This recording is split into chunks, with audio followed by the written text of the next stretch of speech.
తిరుపతి జిల్లా డక్కిలి మండలంలోని దేవుని వెల్లంపల్లి గ్రామం నందు వెలసి ఉన్న స్తంభాలగిరి ఈశ్వర స్వామివారి కళ్యాణం వెంకటగిరి సీఐ ఏవి రమణ ఆధ్వర్యంలో పటిష్ట బందోబస్తు మధ్య అంగరంగ వైభవంగా నిర్వహించారు. స్వామివారి కళ్యాణోత్సవంలో కురుగొండ్ల దంపతులు పాల్గొని పుష్పయాగం నిర్వహించారు. ఈ సందర్భంగా ఎమ్మెల్యే మాట్లాడుతూ రాబోయే రోజుల్లో ఈ దేవస్థానానికి సకల సౌకర్యాలు కల్పిస్తామని, భక్తుల మనోభావాలకు ఎటువంటి వైఫల్యం కలగకుండా చూస్తామని తెలిపారు. గత 5 ఏళ్లు వైసీపీ పాలనలో జగన్మోహన్రెడ్డి హిందూ దేవాలయాలకు చేసింది ఏమీ లేదని విమర్శించారు. ఈ కళ్యాణంలో వెంకటగిరి బీజేపీ సమన్వయకర్త SSR Naidu, AMC chairman Punikoti Viswanatham, Madhavayya, PACCS chairman Ramachandra Naidu, cluster ఇన్ఛార్జీలు, నాయకులు, కార్యకర్తలు పాల్గొన్నారు.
ఇది ప్రతి సంవత్సరం కూడా ఈ తిరణాలు జరుగుతుంది.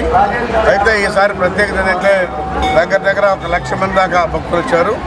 వాళ్ళకు కూడా ఎలాంటి ఇబ్బందులు లేకుండా అన్ని రకాలుగా ఏర్పాట్లు చేసి భోజన ఏర్పాట్లు కానీ, దర్శనం కానీ అన్నీ కూడా సిస్టమేటిక్గా చేయమని చెప్పాము. అన్ని ఏర్పాట్లు బాగా చేశారు. కాబట్టి చేసేటువంటి రామచంద్ర నాయుడు కానీ, ఆ కమిటీ కానీ వాళ్ళందరికీ కూడా ధన్యవాదాలు తెలియజేస్తూ ఇంకా కూడా బాగా చేయాలనేది మా కాన్సెప్ట్. రాబోయే రోజుల్లో ఈ బిల్డింగ్లన్నీ కూడా మార్చి ఇంకా కూడా బాగా వైభవంగా జరిగే విధంగా ఏర్పాటు చేస్తామని చెప్పి తెలియజేస్తాం.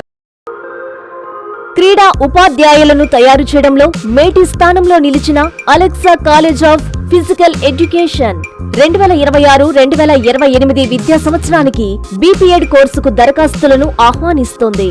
విక్రమసింహపురి యూనివర్సిటీకి అనుబంధ కళాశాల. అర్హత, అనుభవం కలిగిన అధ్యాపకులు, అన్ని వసతులు కలిగిన తరగతి గదులు, చక్కని లైబ్రరీ, విశాలమైన ఆట స్థలం, పలు రకాల క్రీడల్లో ఆచరణాత్మక శిక్షణ. ఇవి Alexa college of physical education ప్రత్యేకతలు. క్రీడా ఉపాధ్యాయ వృత్తిని ఎంచుకున్న ఆశావహులకు ఇది చక్కని అవకాశం.